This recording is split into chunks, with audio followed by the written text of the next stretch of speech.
Exercise 4.3 है, इसका question number 4 है। The HCF of two polynomials is.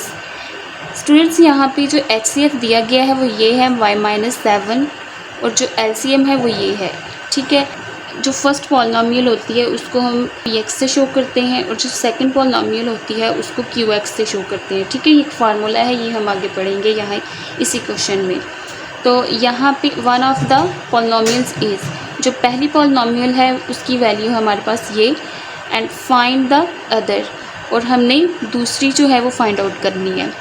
तो स्टूडेंट्स हमारे पास यहाँ पे HCF दिया गया है y-7 एंड LCM जो है वो है y³ -10y² +11y +70। उसके बाद फर्स्ट पॉलिनोमियल जो है हमारे पास ये है और उसको शो करते हैं px के साथ। ठीक है, और ये हमारे पास है y² -5y -14।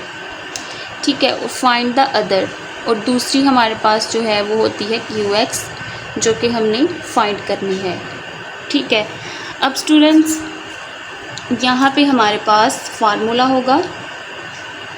ठीक है, px qx, ये होता है HCF और LCM का रिलेशनशिप। ठीक है, तो इन दोनों का जो रिलेशनशिप है उसको हम कुछ इस तरह से लिखते हैं, HCF × LCM।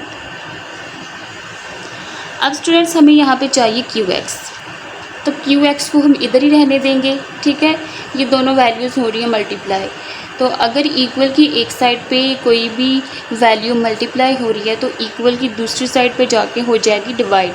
तो यहाँ पे हमें चाहिए qx। ठीक है, qx हमने फाइंड आउट करना है, तो qx इधर ही रहेगा, ये जो px है ये चला जाएगा उधर। ठीक है, ये उधर जाके हो जाएगा डिवाइड, इक्वल की साइड पे आके ये हो जाएगा डिवाइड। तो बच्चे यहाँ पे आ गया हमारे पास qx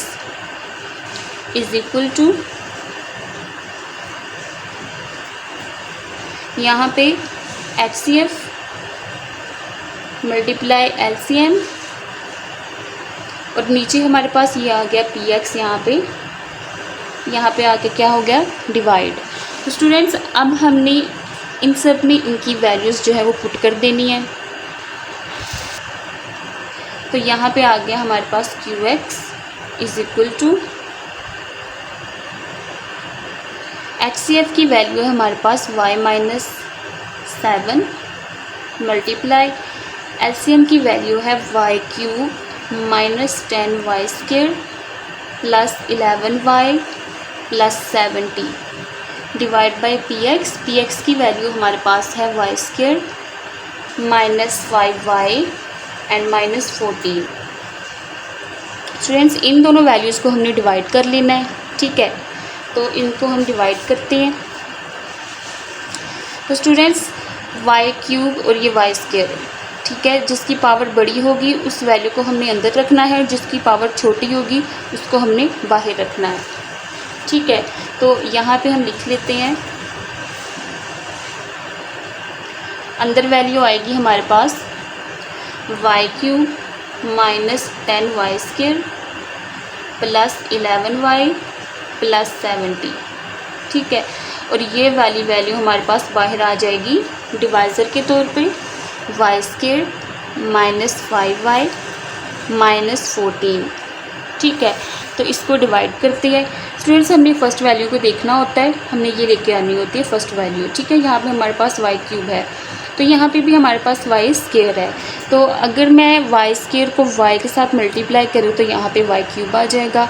तो y² को y के साथ मल्टीप्लाई किया तो यहाँ पे आ गया y³।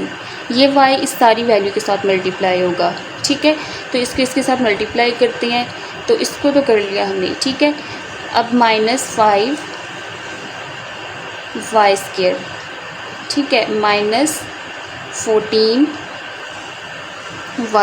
ठीक है, -14y के साथ मल्टीप्लाई होगा तो यहाँ पे आ जाएगा -14y। तो स्टूडेंट्स नीचे वाली वैल्यू की जो साइन होते हैं वो चेंज हो जाते हैं। ये प्लस में है तो ये हो गई माइनस में, ये माइनस है तो ये होगी प्लस, ये माइनस है ये भी हो गई प्लस। अब जो सेम वैल्यूज़ होती हैं और लेकिन उनके साइन चेंज होते हैं वो हो जाती हैं कैंसिल। अब ये दोनों सेम है, ये प्लस के ये माइनस के, ठीक है, तो ये हो जाएंगे कैंसिल। अब नीचे वाले साइन देखे जाते हैं, ठीक है, जब ये चेंज हो जाते हैं तो -10 है और +5 है, ठीक है, तो इसमें से माइनस करेंगे तो आएगा -5y²। माइनस आया है क्योंकि बड़ी वैल्यू के साथ क्या है, माइनस है। अब यहाँ पे +11y है और +14 है, तो इन दोनों को प्लस करेंगे तो हमारे पास यहाँ पे आ जाएगा 25y, और ये पीछे हमारे पास क्या रह गया है 70, तो उसको भी लिख लेंगे, ठीक है। अब हमारे पास यहाँ पे है -5y² और यहाँ पे है y², तो यहाँ पे हमारे पास -5² लेके आएंगे हम। किस तरह से कि अगर मैं इस y² को -5 के साथ मल्टीप्लाई करूँ तो ये वैल्यू बन जाएगी, ठीक है। तो -5 को इस सारी वैल्यू के साथ मल्टीप्लाई करेंगे, इसके साथ मल्टीप्लाई किया तो आ गया -5y², माइनस माइनस प्लस 5 5 और 25, और ये एक इसके साथ आ गया y, माइनस माइनस प्लस 5 को 14 के साथ मल्टीप्लाई किया, 14 5 और कितना होता है 70 होता है, ठीक है। तो इसके नीचे वाले साइन चेंज हो गई। अब ये दोनों सेम है लेकिन एक प्लस की एक माइनस की, ये कैंसिल हो गई। ये भी सेम है, एक प्लस की एक माइनस की, ये कैंसिल हो गई। ये प्लस है, ये माइनस और सेम है, ये भी हो गई कैंसिल, ठीक है। और रिमाइंडर आ गया हमारे पास 0। तो स्टूडेंट्स इसमें हमारे पास जो आंसर आया है वो आया है y-5, ठीक है। तो इन दोनों वैल्यूज़ की जगह पे हमने लिखना है y-5, y-5 लिखेंगे हम यहाँ पे, देखिए ज़रा। तो यहाँ पे हमारे पास आ गया qx is equal to y-7, ठीक है। और इन दोनों वैल्यूज़ की जगह पे हमारे पास आया है ये y-5, इसको लिखेंगे y-5। अब इन दोनों को हम करेंगे मल्टीप्लाई। तो स्टूडेंट्स हम इसको टर्न वाइज मल्टीप्लाई करेंगे, पहले इस y को इस सारी वैल्यू के साथ मल्टीप्लाई करेंगे, फिर इस -5 को इस सारी वैल्यू के साथ मल्टीप्लाई करेंगे। तो पहले इस y की टर्न है, y को y के साथ मल्टीप्लाई किया तो आ गया y², y को -7 के साथ मल्टीप्लाई किया तो आ गया -5y, ठीक है। अब इस -5 की टर्न है, इसको इस सारी वैल्यू के साथ मल्टीप्लाई करेंगे, -5 को y के साथ मल्टीप्लाई किया तो यहाँ पे आ गया -5y, माइनस माइनस यहाँ पे हो गया प्लस 5 7 और 35। तो स्टूडेंट्स y² इन दोनों को माइनस प्लस करेंगे, माइनस माइनस जो है वो प्लस हो जाता है, ठीक है। तो करना तो इसको हमने प्लस किया है लेकिन साइन यहाँ पे माइनस का आएगा क्योंकि इन दोनों वैल्यूज़ के साथ माइनस है, ठीक है। इस वजह से यहाँ पे आ गया माइनस और इन दोनों को प्लस किया तो यहाँ पे आ गया 12 और इसका वेरिएबल है y प्लस 35। ये हमारी सेकंड पॉलिनोमियल आ गई है, ठीक है। तो ये इस क्वेश्चन का आंसर। स्टूडेंट्स ये हमारे पास है question number 5, the LCM and HCF of two polynomial px and qx are. तो स्टूडेंट्स एलसीएम हमारे पास ये है और qx हमारे पास ये है, ठीक है, रिस्पेक्टिवली मतलब कि तरतीब से। तो यहाँ पे जो फर्स्ट पॉलिनोमियल px है वो हमें ये दी है और फाइंड हमने सेकंड पॉलिनोमियल करनी है qx, ठीक है। तो इसको स्टार्ट करते हैं। इसका गिवन डाटा है हमारे पास एलसीएम, ये है हमारे पास 36x³ x प्लस a और x³ माइनस a³। उसके बाद HCF है हमारे पास, HCF की वैल्यू है ये वाली x² x माइनस a, और px की वैल्यू हमें दी है फर्स्ट पॉलिनोमियल की 4x² x² माइनस a²। उसके बाद हमें फाइंड आउट क्या करना है, qx फाइंड करना है, ठीक है। तो स्टूडेंट्स ये फिर से हमारे पास जो है ना वही फार्मूला बन गया जो हमने एलसीएम और एचसीएफ का रिलेशनशिप पढ़ा है। तो स्टूडेंट्स यहाँ पे फार्मूला आएगा px multiply qx is equal to HCF multiply LCM, क्योंकि qx फाइंड आउट करना है तो qx इधर ही रहेगा और px उधर जाके हो जाएगा डिवाइड, HCF मल्टीप्लाई LCM, और ये इधर आके हो गया डिवाइड px। अब हम इसमें वैल्यूज़ पुट कर देंगे।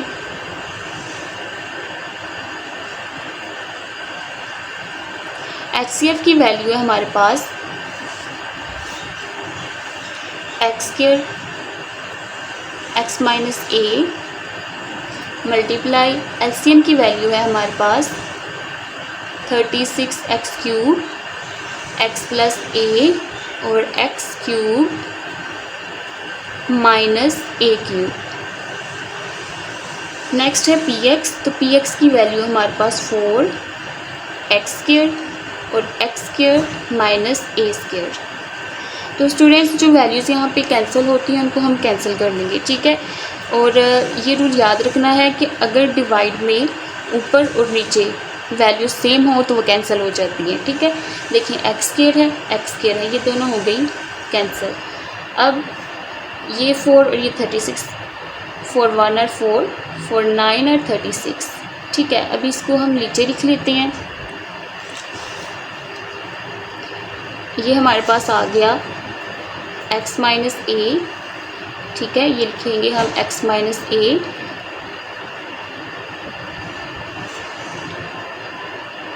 एक्स क्यूब एक्स प्लस ए और एक्स क्यूब माइनस ए क्यूब। और नीचे हमारे पास ये वाली वैल्यू, अच्छा ये वाली वैल्यू जो है स्क्वायर डिफरेंस डेरिवेटिव का फार्मूला है ये वाला, A square minus B square A plus B and A minus B. इस तरह की कोई कंडीशन हो, ठीक है, तो उसको हमने एक दफ़ा प्लस में और एक दफ़ा माइनस में लिखना है। देखिए ये जो एक्स है ये हमारे पास ए है और ये जो ए है ये हमारे पास बी है, ठीक है। तो दरमियान में हमारे पास माइनस है, यहाँ पे भी माइनस है और यहाँ पे स्क्वायर और स्क्वायर है, ठीक है। यहाँ पे भी स्क्वायर और स्क्वायर है, तो इसका मतलब ये कंडीशन बन रही है ये सेम ये वाली, तो इस पर ये वाला फार्मूला अप्लाई होगा। तो इसको हम एक दफ़ा प्लस में लिखेंगे, एक दफ़ा माइनस में लिखेंगे। तो इसको हमने लिखा एक दफ़ा प्लस में और एक दफ़ा माइनस में, ठीक है। अब जो सेम वैल्यूज़ हो जाएंगी कैंसिल। अब ये x प्लस ए से x माइनस ए से हो जाएगा कैंसिल, ठीक है। पीछे हमारे पास रह गया 9x क्यूब और x क्यूब माइनस ए क्यूब। ये है इस क्वेश्चन का आंसर। स्टूडेंट्स क्वेश्चन नंबर 6 है हमारे पास, the HCF and LCM of two polynomial is, ठीक है। ये हमारे पास HCF है और ये हमारे पास LCM है रिस्पेक्टिव वाली तरतीब से, ठीक है। Find the product of the two polynomials. तो हमने यहाँ पे दो पॉलिनोमियल्स का क्या फाइंड आउट करना है, प्रोडक्ट, ठीक है। अच्छा ये दो पॉलिनोमियल्स कौन सी हैं मैं आपको बताती हूँ। देखिए हमारे पास जो है वो पहले गिवन डाटा वो लिख लेते हैं। देखिए यहाँ पे हमारे पास है HCF ये x प्लस ए, उसके बाद LCM जो है वो है 12x square x minus A and x square minus A square, ठीक है। और फाइंड आउट हमें क्या करना है, प्रोडक्ट ऑफ टू पॉलिनोमियल, ठीक है। दो पॉलिनोमियल्स का प्रोडक्ट फाइंड आउट करना। अब ये प्रोडक्ट होता क्या, प्रोडक्ट होता है कोई दो चीज़ों का मल्टीप्लाई होना या दो नंबर्स का मल्टीप्लाई होना, ठीक है। तो ये किन दो पॉलिनोमियल्स की बात कर रहे हैं, PX और QX की बात कर रहे हैं, ठीक है। ये देखिए ज़रा यहाँ पे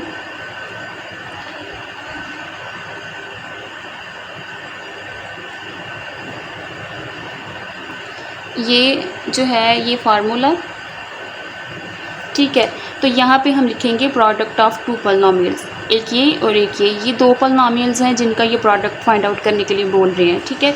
तो इसकी जगह हम लिख लेंगे प्रोडक्ट ऑफ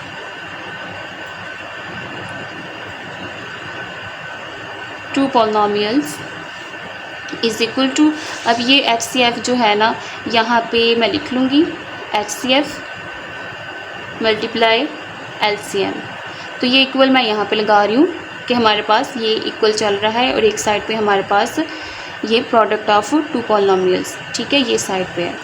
तो यहाँ पे HCF की और LCM की वैल्यू पुट करते हैं। HCF है हमारे पास x प्लस ए और LCM जो है वो हमारे पास है 12x स्क्वायर एक्स प्लस ए और एक्स स्क्वायर माइनस ए स्क्वायर। अब हमने इसको करना है मल्टीप्लाई, ठीक है। इसको मल्टीप्लाई करते हैं। देखिए x प्लस ए और x प्लस ए ये दोनों सेम है। अब इसकी भी पावर 1 है, इसकी भी पावर 1 है, ठीक है। तो ये हो जाती हैं ऐड। तो इसको हम कर लेंगे ऐड। पहले हम यहाँ पे लिख लेंगे 12x² और इन दोनों को मैंने लिख लिया x प्लस ए और इसकी जो एक्सपोनेंट है वो आ गई 2, ठीक है। अब देखिए ये जो वैल्यू है ना हमारे पास x² माइनस a², तो पीछे जो मैंने आपको फार्मूला बताया है क्वेश्चन नंबर 5 में, वो क्या है कि एक दफ़ा इसको हमने प्लस में लिखना है और एक दफ़ा इसको माइनस में लिखना है, ठीक है। तो इसको एक दफ़ा लिखा हमने प्लस में और एक दफ़ा लिखा माइनस में, 12x²। तो यहाँ पे देखें x प्लस ए है और ये भी x प्लस ए है, इसकी पावर 2 है और इसकी पावर 1 है। तो इसको हम लिख सकते हैं x plus A 2 plus 1 and x minus A, ठीक है। आ गया 12x² x माइनस ए और इन दोनों को ऐड करेंगे तो ये बन गया क्यूब और ये आ गया x माइनस ए। तो ये है इसका आंसर।